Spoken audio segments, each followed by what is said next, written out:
What is this garbage you're watching? I want to watch the news. Are you making headway at least? This is the news.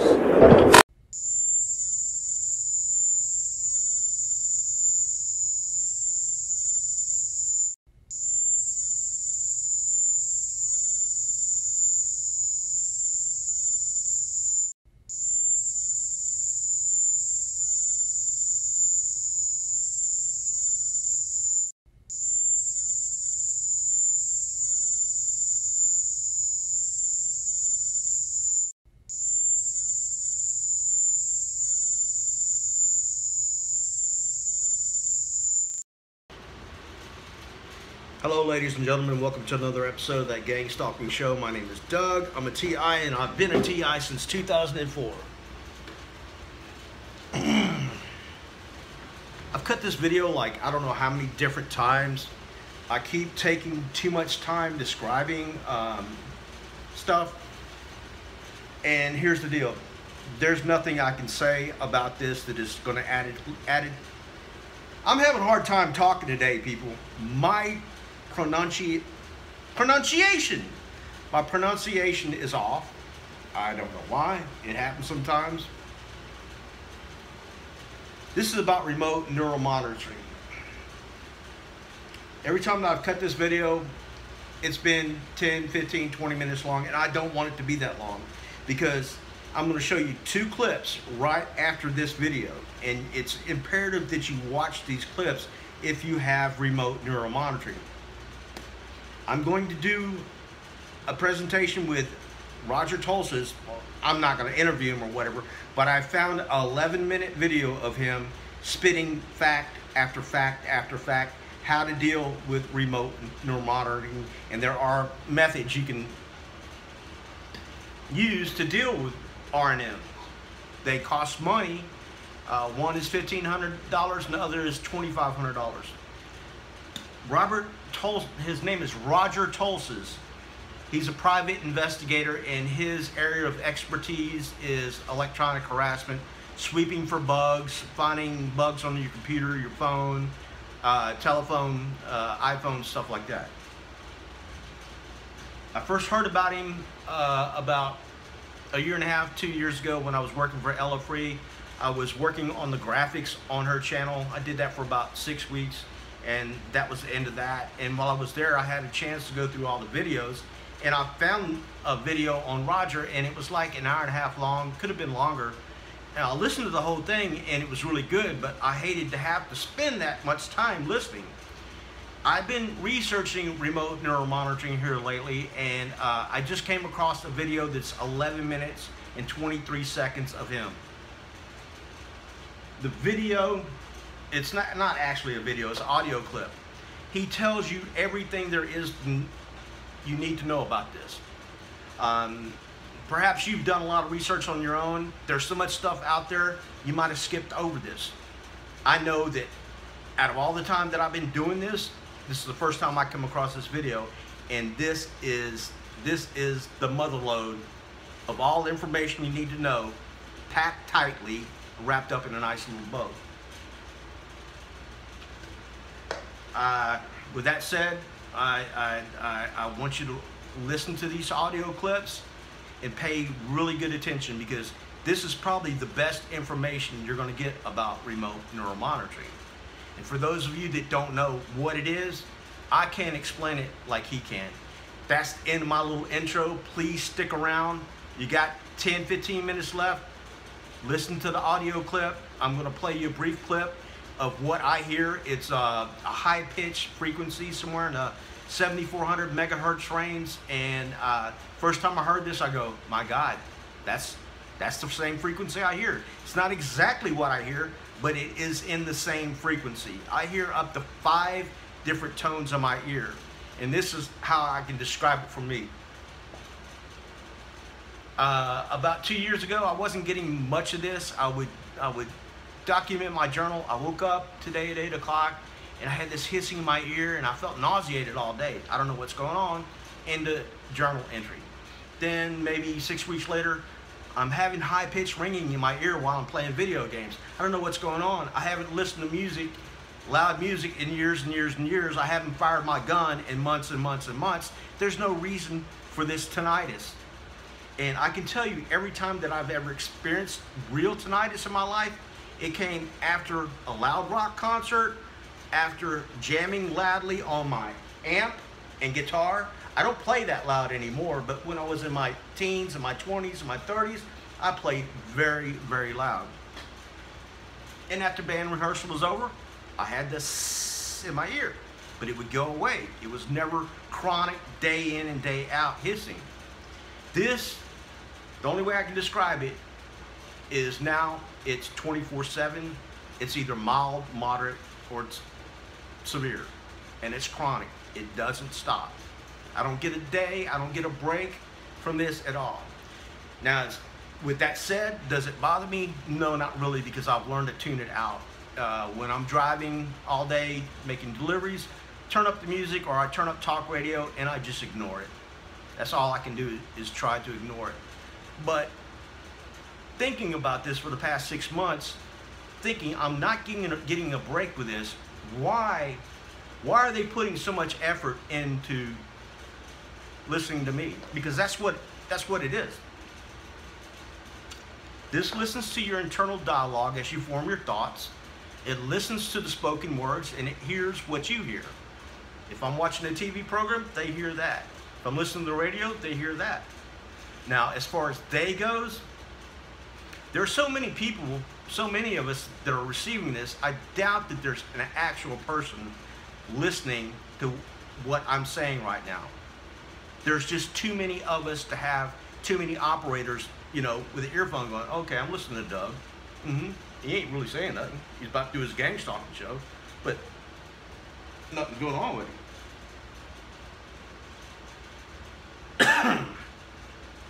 But something that I've been trying to wait for months and months and months to do this show, because I've been trying to see, does weather interfere with this? National holidays, does anybody take a break? You know, doing the remote neural monitoring, eavesdropping thing. I'm trying to see if there's anything else that will factor into this, and so far nothing. One thing that I did notice, like several nights ago, I was laying in bed and I had a mild panic attack, which I get every once in a blue moon, and my pulse jumped up, and my blood pressure, I took my blood pressure, it got incredibly high, and about 30 seconds later, and this was during a mild phase of hearing the tinnitus, about 30 seconds later, the tinnitus went from mild to severe. So this is what I'm thinking. It's probably some AI technology that is listening in on us targets that have this, and when the AI notices that there's a shift in EEGs, or your brain waves, your alpha, your beta, your theta, your delta, or whatever wave, you just jump from one wave to another, and there's a big spike in activity, the AI, you know, locks onto it as soon as it can. I'm sure there's a delay. Like I said previously, 30 seconds later, I got the hiss real loud. So I think the AI locked into the fact that I was having a panic attack, and it's like, oh, it's time to really key in on him now. So whatever. So since then, I've only had like a day or two of mild or moderate, but it's mostly been very, very loud. I hear up to 5 different tones. One of the tones I hear very faintly in the back side of this side of my head is something that sounds like an old typewriter. If you're under 45 years old, you probably never played with a typewriter in your life, but when the keys strike the paper, it's, depending on how fast and accurate you can type. What I hear is,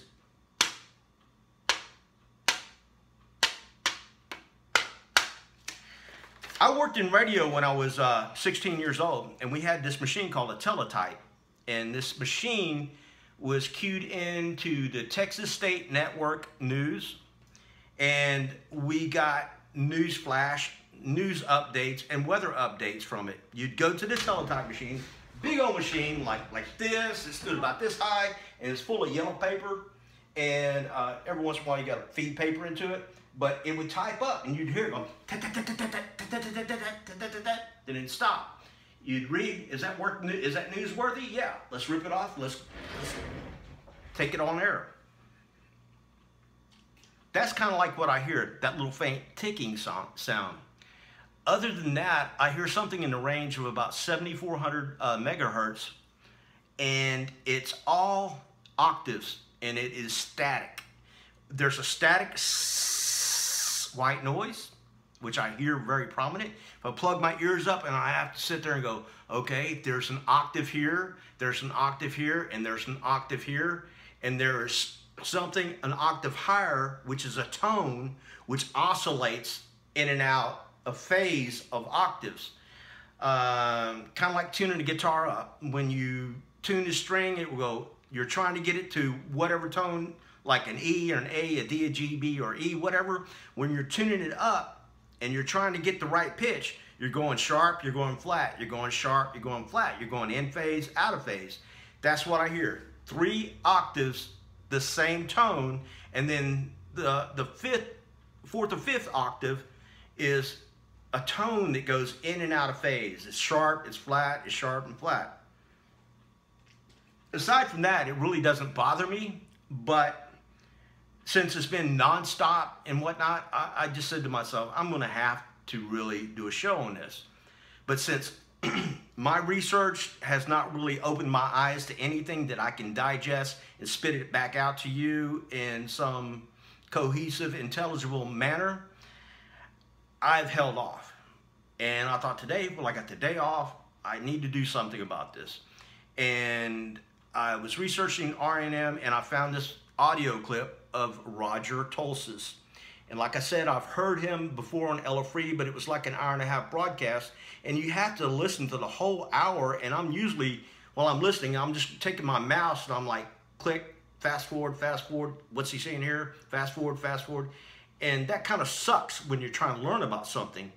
This audio clip I'm about to play you is 11 minutes and 23 seconds of him spitting hardcore facts about what this is, how it's being done, who's doing it, and what you can do to defeat it. Now, with that said, there's no crystals, there's no special stuff that will do it. According to him, they have to run tests on you. They have to find out what you're being hit with, and this is done by your DNA. I'd heard about the DNA thing several times in the past, but I really didn't know much about it. But it ties into a video that I did, my first video for this channel, called How a Targeted Individual is Profiled. If you've ever seen that video, I'm very snarky. I get into the camera, I'm boom, boom, boom. I'm being really sarcastic, and I'm a bit on edge. But that was my first video, and I was trying to figure out, you know, a character to play for this channel, that gang stalking show. And then after that video took off, and it's now got like 100,000 hits or more, 110,000 hits, I put my channel on pause and I'm like, this is taking off. I didn't think this channel was gonna appeal to anybody.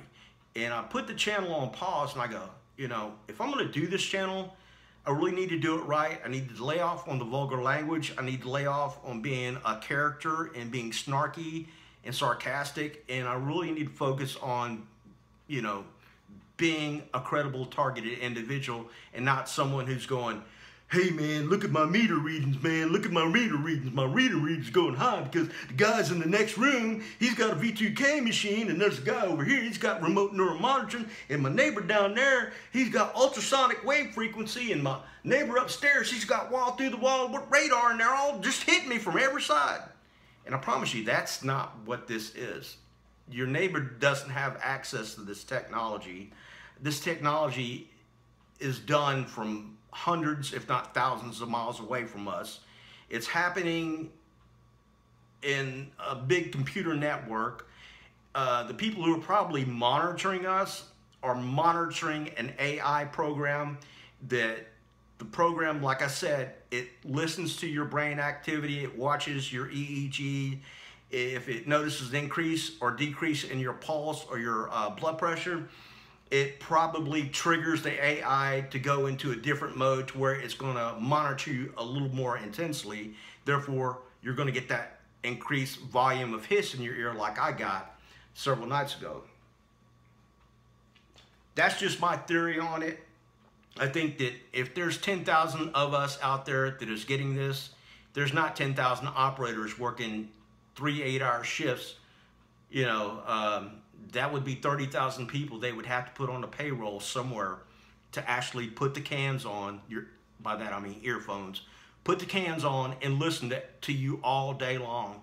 And I'm pretty sure that after listening to somebody all day long, these people would probably want to go home, put a bullet in their head.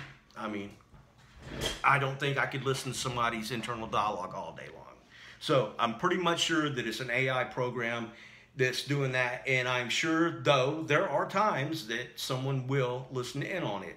Because there has been times throughout my targeting, especially in 2018, I went through a 30-day campaign of harassment, and there were things in my harassment that were directly related to what they picked up on the inside of my head, which I never told to anybody. So they were acting out things that I remember thinking about. I'm not going to explain it right now. I'm not going to go into all that because I want you to watch this video. There's something else that I want to talk about before I go into this video. Wow, we're 15 minutes into this. Really went longer than I wanted to. Something that I'm noticing, and let me see. Something that I'm noticing, and this is really, really significant. It's too significant to write off as pure coincidental. But I've been keeping a note on the coincidences that have been happening in my life here lately. Because a couple of months ago, I would notice that if a phrase went through my mind, the next day it would show up on YouTube in my channel. Let me show you what my YouTube looks like. I'm going to turn my TV on. Let's get the camera. Let's go over here to YouTube. This is going to be interesting. You guys need to stick around for this. And below normal high temperatures. Okay, we got the weather forecast right now. Like Doppler radar, still seeing some rain over the southeastern and eastern parts of East Texas at this hour. Yes, I'm in East Texas. Well, any major rainfall totals, although 5,800 to Mount Pleasant. If I can get my TV to cooperate. 1,500 to Longview, 2,800 to Okay, YouTube. But our weather watchers did report. I don't watch, I usually don't watch YouTube on my computer. Excuse me, I just ate a while ago and I got gas. Indigestion, dyspepsia. Okay, come on. All right. My YouTube, it takes a minute for it to warm up. One of these days.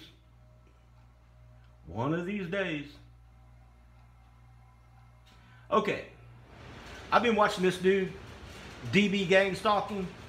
He's got an interesting channel. He usually does daily updates. But you see, these are recommended videos.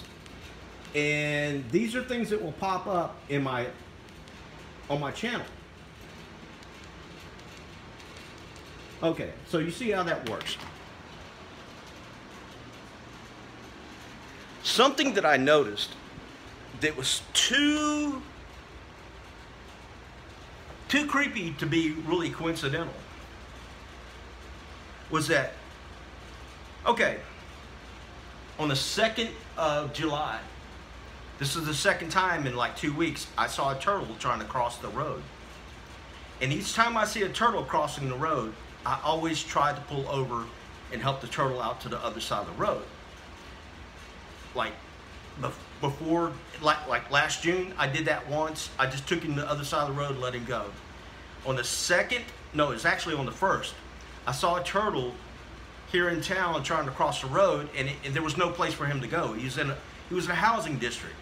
If I put him on the other side of the road, he's going to go into somebody's lawn and probably get back in the road and get run over. So I take the turtle, I put him in my car, I put him in my trunk, and I drop him off behind my apartment which there's a couple of acres of wooded land with a creek. So, guess what happens after that? Very next day, somebody I went to high school with, she posted something. Let me see if I got the image here. See, I wasn't planning on doing this. I know I'm just a horrible, horrible YouTuber. I don't plan things out. Where is it at? I've got the screenshot from where someone I went to school with,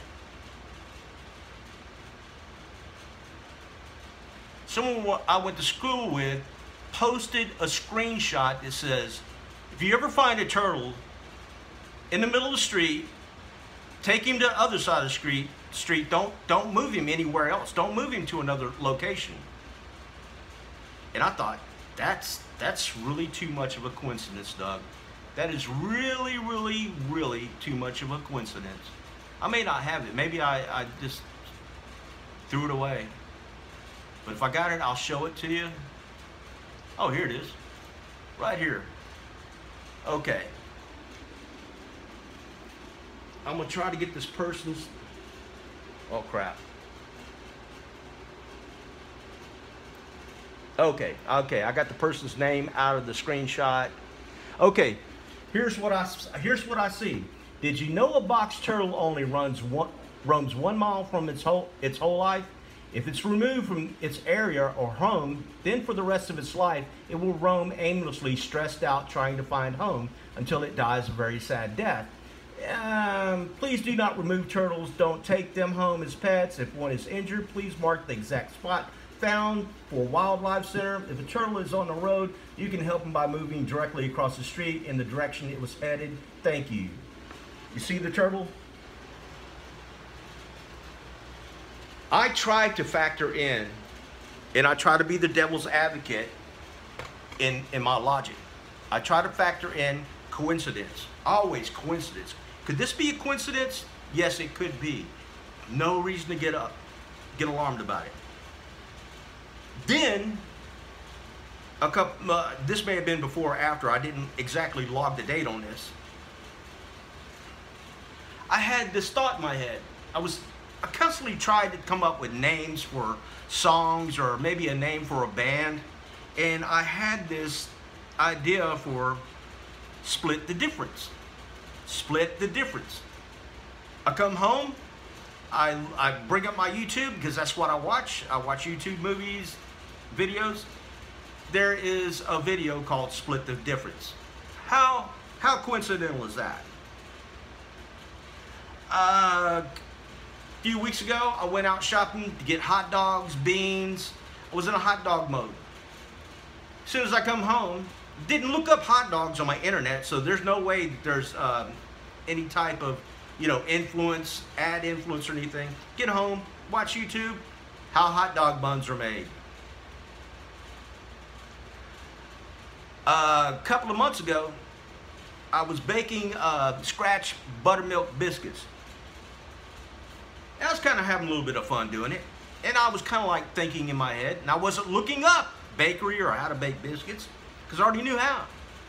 And then here comes a YouTube video, how to start your own bakery.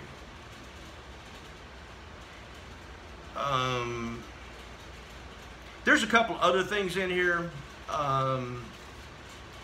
but my whole point is, could all this be coincidence? Yes, it very well could be. But could this be some part of R&M? Yes, it's very true. It could be that as well. I'm not going to say yay or nay on anything because I know that coincidences do happen. But let's say in the next couple of days something else happens, I'll just add another little thing to that list. And then after the list gets bigger and bigger, I'll come back and I'll tell you about my findings and what my thoughts are on this. With that said, please watch this video, the remaining 11 minutes and 23 seconds. If you get remote neural monitoring, this is the best information you're going to find on the internet. After I found this, I'm pretty much done looking it up. Anyway, thanks for watching.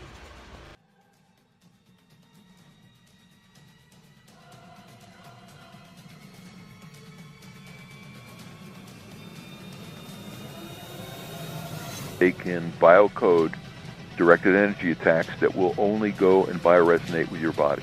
So that three people can be standing right next to you and nobody's going to feel the harassment except you, because these signals are biocoded to your body's tuning only. Then they can send down D2K, they can send down any symptom they want, because they're in full control of the bioresonance of your bioenergy. Roger Tolces is a Los Angeles private investigator who specializes in electronic countermeasures. In the past 30 years, he's swept over 2,500 locations for bugs and wiretaps. In recent years, his business has included helping victims of electronic harassment and mind control. You coined the term electronic harassment. What is electronic harassment?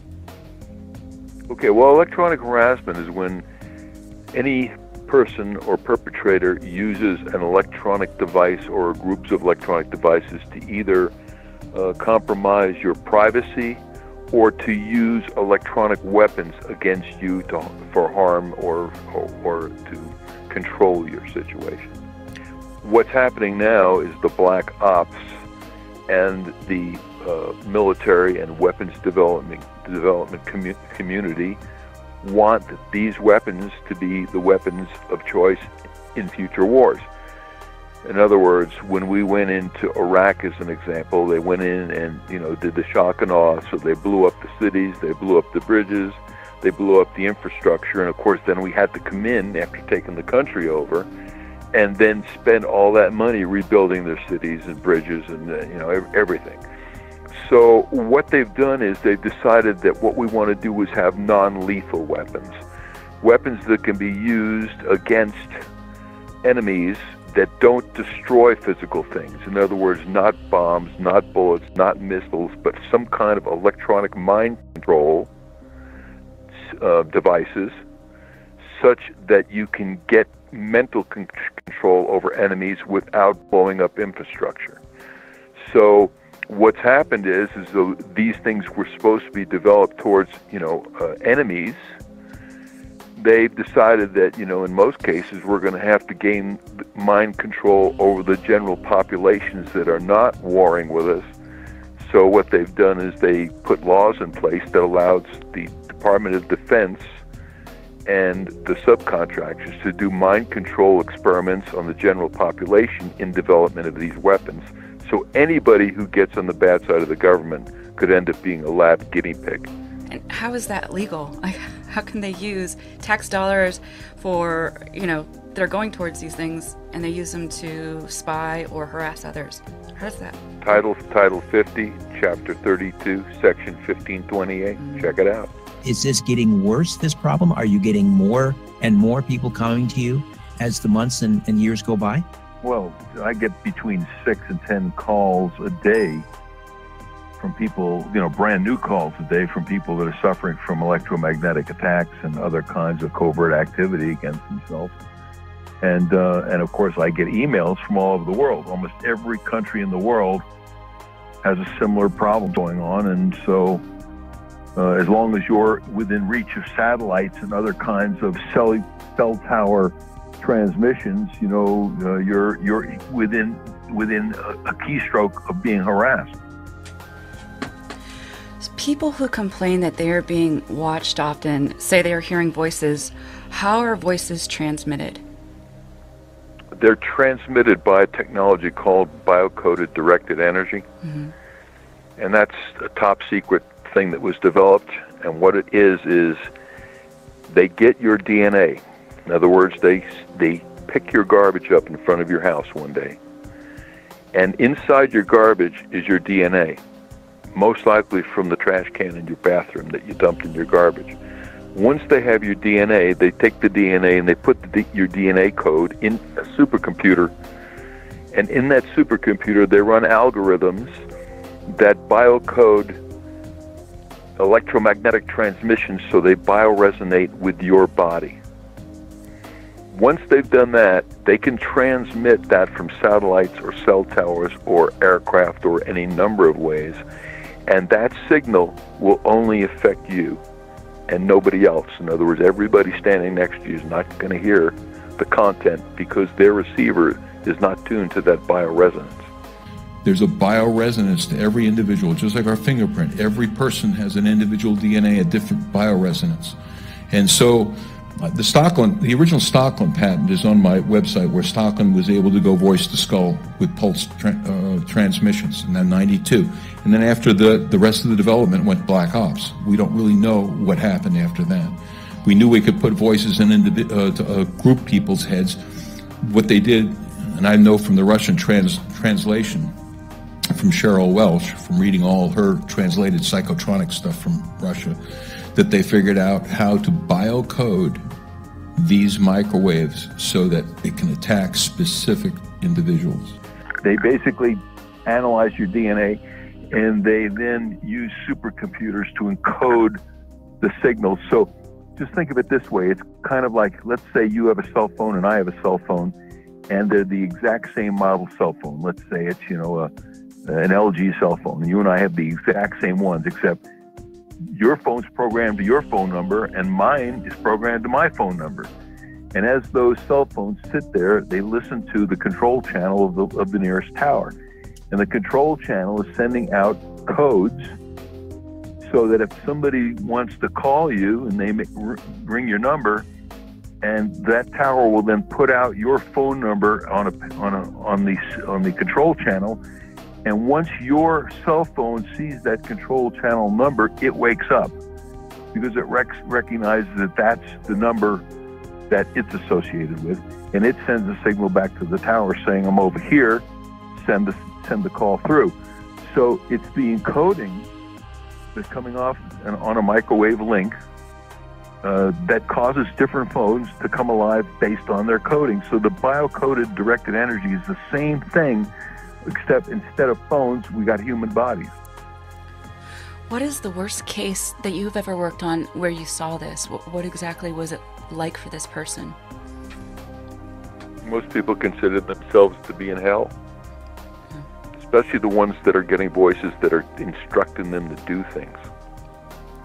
A lot of times, most of the times, the voices are just demeaning, and they're attempting to shut the person off from their normal life flow and their normal friends and family, that kind of thing. But then the really serious cases are where the voices are instructing them to do destructive things. It can just escalate into being worse. What ways how do you block it? Like, say if you're in your house, how do you block that from coming in, the waves and stuff? Yeah, we block it with an electrostatic active shield system that generates it's kind of like a jammer. Mm-hmm. It just blocks incoming electromagnetic fields so that, you're able to, once you're inside this particular device, you're able to stop it. Are there a lot of people like you out there that can help others if they're having this issue? No. So if this is happening to them, what do you do? Like, where do you go? Well, who do you turn to? We have a test protocol where people that are being electronically harassed, where the harassment travels with them, they come to us and we put them through a test protocol. And the test protocol has to do with scanning them to see if they have microchip implants. It has to do with using spectrum analyzers to analyze what kind of electromagnetic attacks are taking place. It has to do with putting them inside different kinds of shielding systems to see what blocks the problem that they're having. Mm-hmm. And so that's the way we handle it with that particular test protocol. Do you do this all over the country, or do you have to be just in your area? We do travel all over the country, but lately we have people come to us just because we're so overloaded. We have a question from YouTube. They want to know if this is affordable to the everyday person. Yeah, the shielding runs about $1,500. Okay. What about the test protocol? Test protocol takes 5 days and it runs about $2,500. How long does this system take to set up? Like, when you get a case, what do you have to do from start to finish? How does this all work? Well, you have to go put the individual through the test protocol to find out the nature of the problem. When we do test protocols, we interview the individual, find out what it is that's bothering them, and attempt to use our test equipment to find out what it is. So in some cases, it's that they're directly being harassed intentionally, and in other cases, they are in environments that are electromagnetically unhealthy, and they're suffering the symptoms of electrical hypersensitivity. Now, you're an expert in this area. Have you ever been called as a witness in a court case on behalf of a TI? Okay, the first thing you have to understand is that any TI that's ever taken a case against the government or the government subcontractors have had their case dismissed under national security. There's not been one single case that I know of that didn't get dismissed in that manner. And that was the judge's ruling? This is a matter of national security? Well, what happens is the agency that you're suing, let's say you're suing the CIA, you're suing the FBI, or some black ops agency, and or their subcontractors, and they will step in and tell the judge that it's a matter of national security and they need it dismissed, and they just rubber stamp that. They just dismiss it.